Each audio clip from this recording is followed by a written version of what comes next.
என்ன நான் பிளேட்டில் போட்டு கிளறிட்டுருக்கேன்னு பார்க்குறீங்களா? அது ஒன்றும் இல்லைங்க, முருங்கைத்தலை பொடிக்கு தான் ரெடி பண்ணிகிட்டு இருக்கேன். எனக்கு கொஞ்சம் நாட்களாக பார்த்தீங்கன்னா அயன் டிஃபிஷியன்சி காரணமாக வந்து பிளட் லெவல் வந்து நல்லாவே குறைஞ்சிருச்சு. அதனால் இந்த பொடி செஞ்சு எடுத்துக்கலான்னு இருக்கேன்.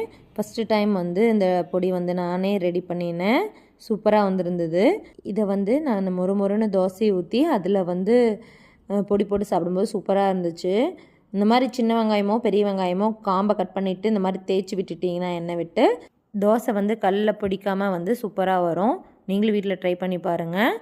இந்த பொடி செய்கிறதுக்கு என்னென்ன இன்க்ரீடியன்ட்ஸ் நான் ஆட் பண்ணேன் அப்படிங்கிறதெல்லாம் வந்து கீழே கமெண்ட் பாக்ஸில் கொடுக்குறேன். நாம் வீட்டில் எல்லாத்துக்கும் பார்த்து செஞ்சாலும் நமக்கு நாமே வந்து ஹெல்த்தியாக எடுத்துக்க மாட்டேங்கிறோம். தண்ணியும் சரி வர குடிக்க மாட்டேங்கிறோம். இந்த அளவுக்கு பிரச்சனையை வந்து நான் கொண்டு வந்து விட்டுட்டேன். இந்த தப்பை வந்து நீங்களும் பண்ணிடாதீங்க. நாம் ஃபஸ்ட்டு ஹெல்த்தியாக இருந்தால் மட்டும்தான் குடும்பத்தை வந்து ஆரோக்கியமாக பார்த்துக்க முடியும். அதனால அதிகமாக வந்து ஹெல்த்தி ஃபுட்டாக இருக்க மாதிரி பார்த்து எடுத்துக்கோங்க.